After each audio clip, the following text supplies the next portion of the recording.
Good morning everyone. Students, in the previous class we have discussed about the formal and informal organization, and we have discussed its advantages and disadvantages also. Today we will talk about the differences. Here we will do the differences between formal and informal organization. This is very easy for you. Reason, we have discussed these two form of organizations in detail, and we know all the aspects, all the drawbacks, all the merits and demerits we know about. So it's very easy to discuss it now. So first difference is on the basis of formation. It's telling that formal organizational structure is formed deliberately in a planned manner. Means advertently we plan, हम जान पूछ के ये plan करते हैं, हम form करते हैं, right? Formal organization is well planned, right? And informal organization is created from the formal organization. It is not already planned, it is spontaneously created due to certain situations. All right. Next one is purpose. The purpose of formal organizational structure is to work systematically and achieve the organizational goal. As we have discussed, formal organization is created to achieve certain goal, to achieve the aim of the organization. Okay, so systematically creation. And informal, the purpose of informal structure is to get psychological satisfaction. It's not created to achieve some goal and all. Okay, this has spontaneously created from the formal organization. When formally some people they are working, so some informal organization, some informal relations takes place. Okay, so that is psychological satisfaction. For this purpose that has been created. Next difference, the base is behavior of members. Here, under formal organization structure, the behavior of the employee is decided by the manager. Their behavior means how they will be behaving, who will be the subordinate, who will be the boss. So these all things has been decided by the top level management. He is your general manager, he is your departmental manager, and these people are the subordinates. So this relation of the boss and subordinate, that has been decided by the top level management. And here in informal organization structure, there is no control of the management over the behavior of members. But if the behavior of informal group is bringing negative results, then the management may interfere. How this informal group has been formed means two friends they are talking. If any general manager is talking to the foreman, so it's hardly matter, there is no problem. But if any negative result comes because of that, then top level management has to interfere in the matter. Okay, now next point is structure. Under formal organization there is well defined organizational structure which decides the scalar chain and defines superior subordinate relationship. Here the proper structure is there, and we have studied one of the principles, scalar chain, right? So that has been based on that. Okay, so formal organization is based on the scalar chain, and the proper structure, proper system is there. But in case of informal, there is no well defined structure, no fixed superior or subordinate, and no scalar chain is there. Who is the subordinate, who is the boss, nothing has been decided. Anyone can talk to anyone according to their convenient and requirement. Okay, now next is communication. This we have done. Here the communication will be very systematically. Okay, here fixed hierarchy is there to communicate, top level, then middle level, and the lower level. If they want to communicate something in this level, and if some suggestions are there, that goes from downward to the topward. Okay, but here communication can be in any of the direction. This anyone can be they can communicate, means any post, the senior one can talk to the junior one without any hesitation. So I'm just reading it for you. Under formal structure, all the informal passes through scalar chain, and the managers prefer written channels for communication, means the notices and instructions, that is in writing only. And under informal structure, there is no fixed path of passing of information. Information can travel from any side. Mostly oral communication takes place, right? Now we'll talk about the leadership. In formal organization, structure, there is direct relationship between the authority and leadership. The person who is having the authority is a leader, of course. The person with highest authority is considered as the leader, as I have told you. Generally, the managers act as a leader, means topmost authority, who is indicating, who is directing, who is guiding, they are the leaders, right? So top level management is considered as a leader. And here, under informal structure, there is no relationship between the authority and leadership. Not necessary that leader is talking to the subordinate, or he's conveying the masses at the lower level. He can communicate to any of the level. So under informal structure, there is no relationship between the authority and leadership. The person with the lowest authority also can be a leader. Means that the lowest person who is possessing the lowest authority can be a leader, because he is communicating to somebody, and the person who is giving the instruction and communicating will be leading in that particular area. Okay. Next point, or the base of differences: stability or duration. The formal organization structure is more stable and durable, lasts for a long period of time, because once the organizational structure is made, it exists till survival of the organization. Once the general manager has been appointed, the directors are there, so they will be the director, all right, for the long time of the period, by the time we don't change the management. Okay. But here, informal organization, there is no such stability of the things, like because anyone is communicating to anyone. So informal organizational structure is not very stable, because employees can change their friendly and social group whenever they desire. It's not necessary always that you're talking to this person only and you have the fixed friends and you will be in this group only. Whenever you desire, you change your friend circle, you just change the place of you change the people whom are you talking to. Okay. So this is not very stable, but in a formal organization structure is very stable. Next, we will talk about the rules and regulations.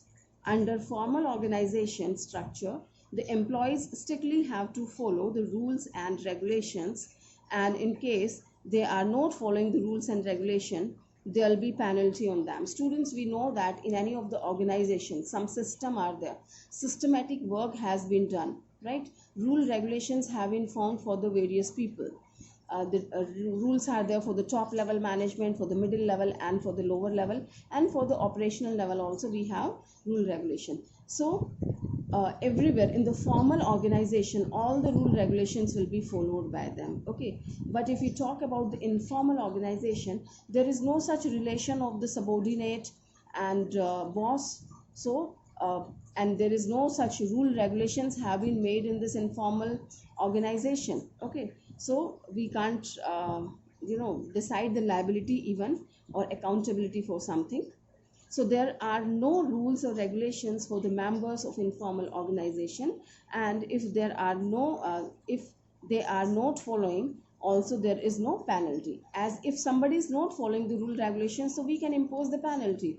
This subordinate didn't follow the rules which has been given by the management, which is given by the boss, right? So we can penalize this person.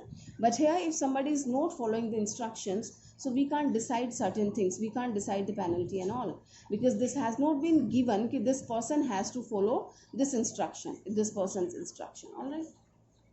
Next, we have interdependence. Here it is, the formal structure is an independent structure which can exist systematically after the organizing process is over. It's a systematic thing, right? So this organization is independent structure in itself, and which can exist systematically after the organization process is over. When the particular job has been over, still this system is existing. Okay. But here, informal structure depends upon formal organization structure. As soon as the formal structure gets over, this system is also gets over, because this has been created because of formal organization. All right. So this is dependent on this one, and this is completely independent. Next and last difference is flow of authority. Here, informal, flow of authority from top to bottom. Okay. Authority flows from top to bottom, and Here authority can flow in all the directions. See, here the directions are coming from top level to the lower level, right? So this is the flow of authority. This way the authority is flowing. Here anyone can give the direction to anyone at any level. They can give the direction. Okay, so there is no such flow has been decided, right? So here you can see, students, differences between formal and informal organization we have completed, and they have shown this flow of authority here. This line, the bold line, this is showing the formal organization, and this dotted line is showing the informal organization. So formal organization is in the proper way, and here the general manager from top level, and they have like that is the systematic way of communication. This is general manager can contact producer, production manager, sales manager, and purchase manager, and then they are contacting another managers and officers. And here you can see this dotted line, informal organization. In the zigzag manner, they can contact anyone. Here the sales manager is contacting purchase officer, and sales officer is contacting the purchase manager. So there is no restriction, right, students? I think you have understood it properly. Now we will discuss another important topic, that is delegation of authority. Students, before starting this topic, you must know the meaning of delegation. Delegation means to handing over your responsibilities or your rights. Delegation of authority. Authority means your rights, your power. You are delegating your power, means diluting your power. Okay, you are having the power and you are handing over a little power to your subordinate, right? So let's see, in every organization, managers are assigned lot of work, and manager alone can't perform all the work. And this happens in the school level also. Everywhere you find one person is not capable to complete the whole job, right? There is a limit of the person. So he hand over this work to somebody else. Okay, he hand over the work to his junior and get perform the work from them. For example, we can take a sales manager has been assigned the job that he has to achieve a target. Okay, so he has been assigned the target, so he hands over this target to rest of the officers who are working under him, right? So that is delegation of the authority. The authority, the power which he was having, he has delegated to a rest of the 4 members in his team. Okay, a little rights, responsibilities he has handed over to them.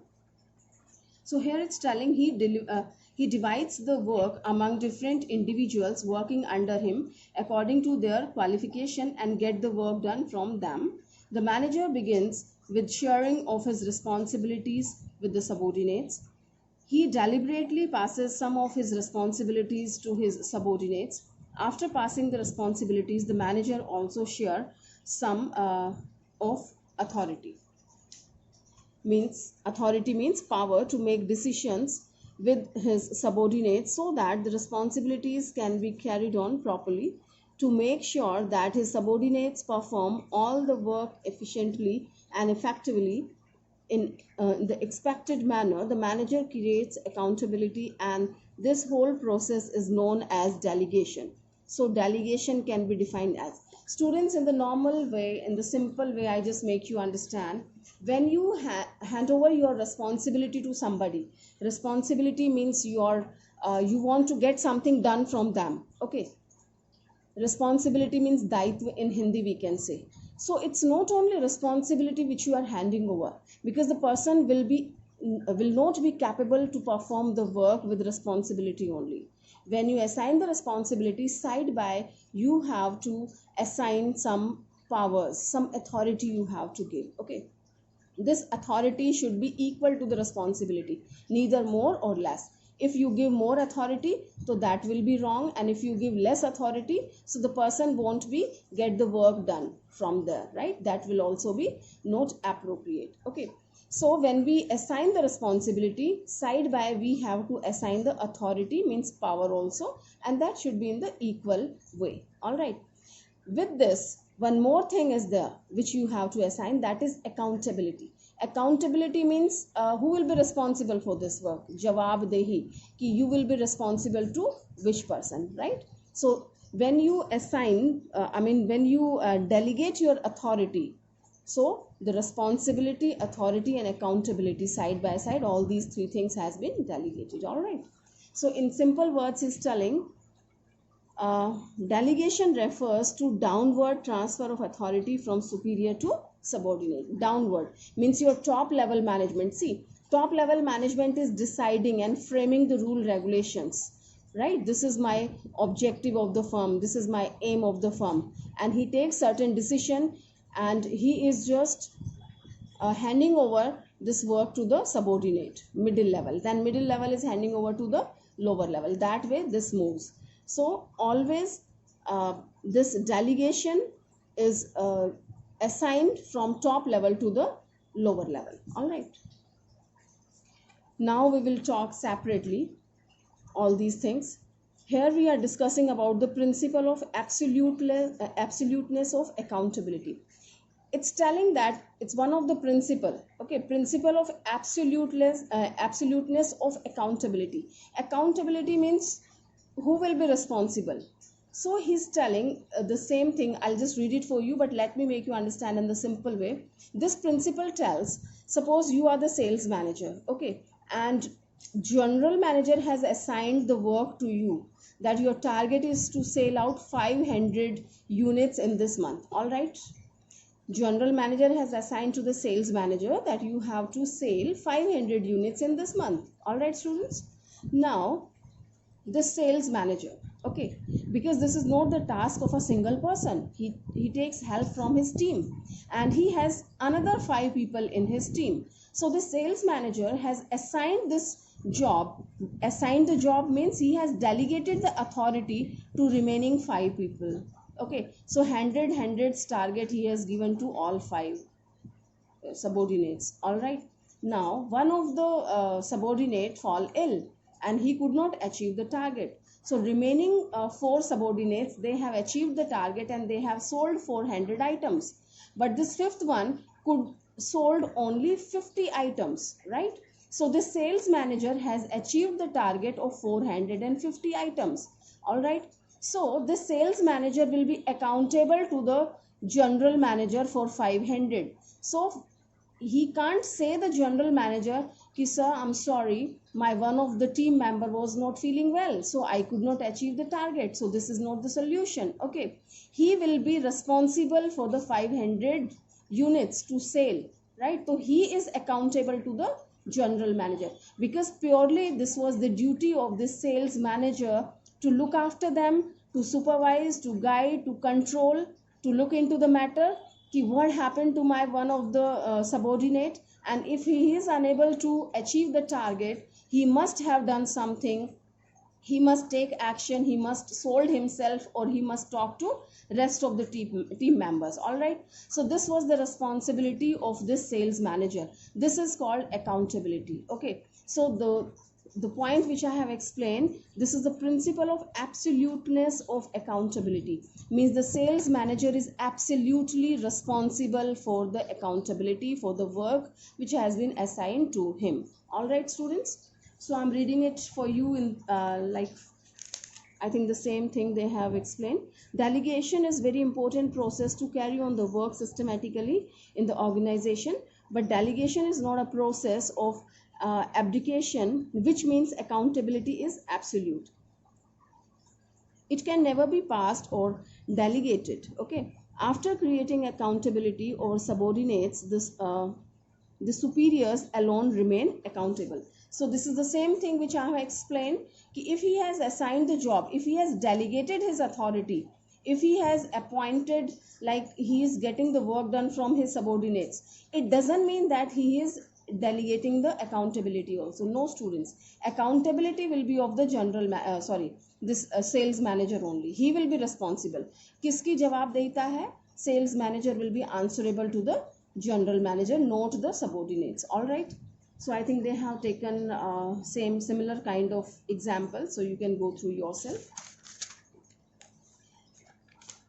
Now we will study, as I have already explained, elements of delegation, means you can say the process of delegation. Okay, so this is including all these 3 points which we have discussed, that is responsibility, you assign the responsibility, And responsibility doesn't go alone. You have to assign the authority also. Authority means power. Okay. And then accountability. So let's read it. Although I have explained everything, but I'm just reading it for you. First one, responsibility. Responsibility means the work assigned to an individual. It includes all the physical and mental activity to be performed by the employees at a particular job position. The process of delegation begins when manager passes on some of his responsibility to his subordinates, which means responsibility can be delegated. So it's telling the same thing कि responsibility can be delegated by the top level to the subordinates. किसी भी junior को आप अपनी responsibility delegate कर सकते हैं, उसको dilute कर सकते हैं, अपनी responsibility को आगे hand over कर सकते हैं काम करवाने के लिए, right? And that is the work of the management only, okay? Because the main purpose of the management is to get the work done from others, right? So they have to delegate the responsibility. So features of the responsibility, it's telling responsibility is the obligation of a subordinate to properly perform the assigned duty. Okay, responsibility क्या है? It's a kind of obligation to the subordinate. Subordinates की ये duty बन जाती है कि जो भी responsibility दी गई है वो उसे पूरा करें.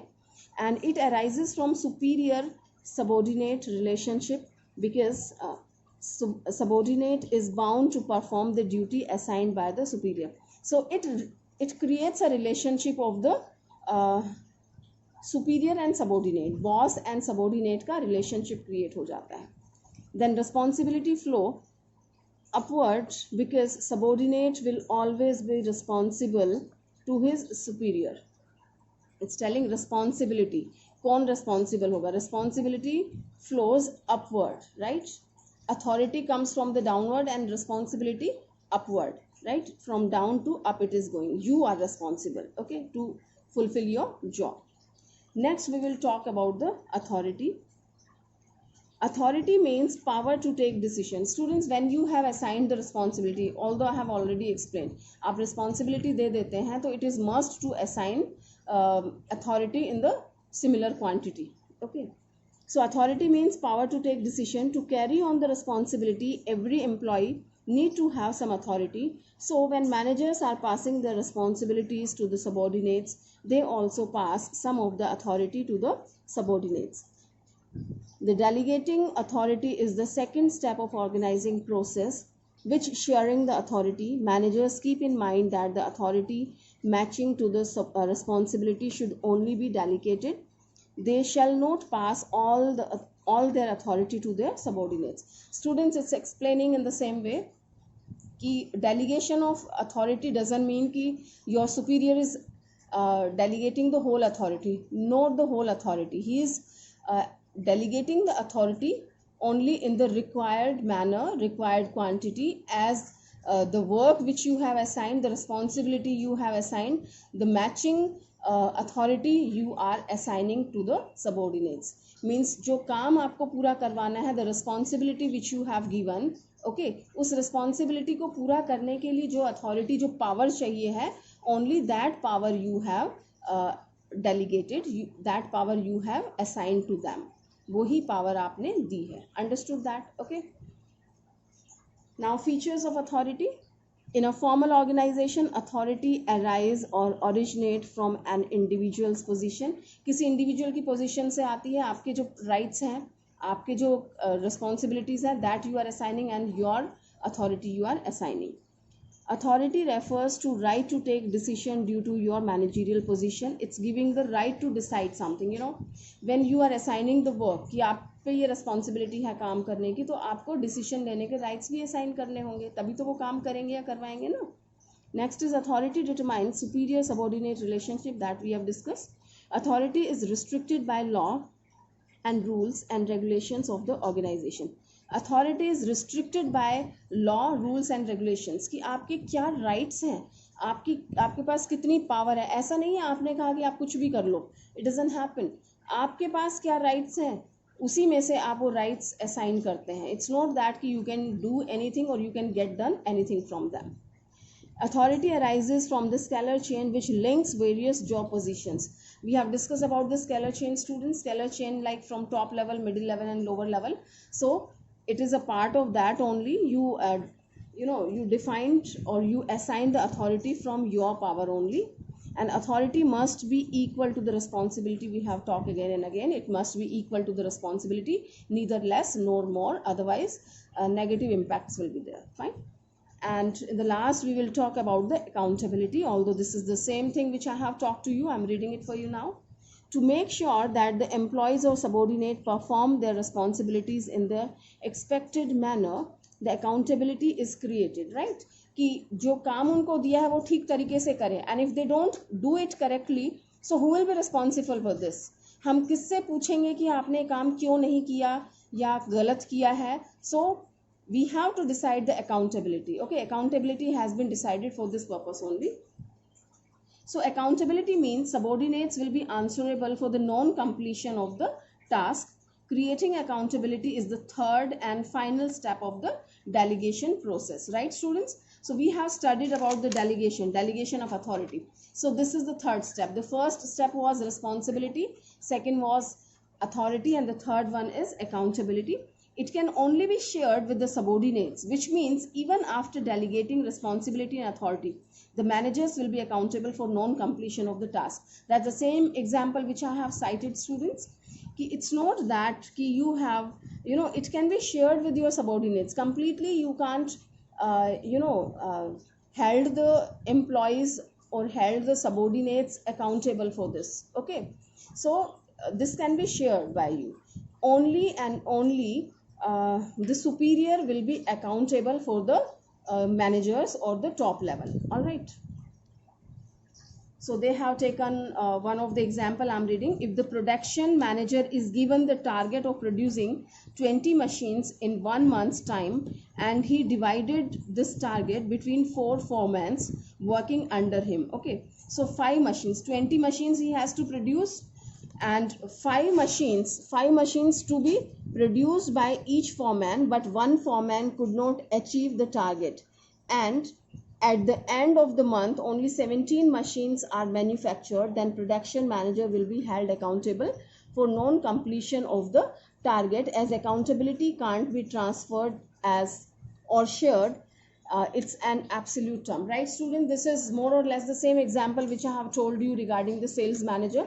The production manager has been assigned the target for 20 machine. One of the person was not feeling well, so he could not achieve the target, but ultimately the accountability will be of the production manager only, right students? So features: accountability refers to answerable for the final output, right? Finally, the production manager will be responsible to the top level management. So final accountability, this decides. It can't be delegated or passed. ये आप दूसरों पे, अपने subordinates पे नहीं डाल सकते हैं. You can ask them कि why didn't you complete this. They can be accountable to an extent and to the superior only, but final responsibility to the top level management will be of the production manager only. So this can't be assigned. It enforced through regular feedback on the extent of the work accomplished. So it enforced, in this case, the person who is having the rights, he has to take the feedback from his subordinates time to time, कि everything is going on well, any problem they are facing, will they be achieving the target right in time. So this kind of feedback they must keep taking. It flows upward. Subordinates will be accountable to his superior, right students? Upward means it's going from downward to the upward. Okay, because subordinates will be accountable to the superior, right? So here we have completed delegation of authority. It's very easy, students, and once again I'm telling you, it's having 3 parts. The process is containing 3 factors, that's responsibility, authority, and accountability. Responsibility, when you assign the responsibility, so we have to assign certain authority also, means power also, otherwise you can't fulfill your responsibilities. And for completing the task properly, you have to assign certain accountability also, that we have discussed, right students? So learn this properly, learn the topics on the daily basis, don't delay this process, otherwise you'll be in the problem again and again. I'm reminding you, right students? Thank you.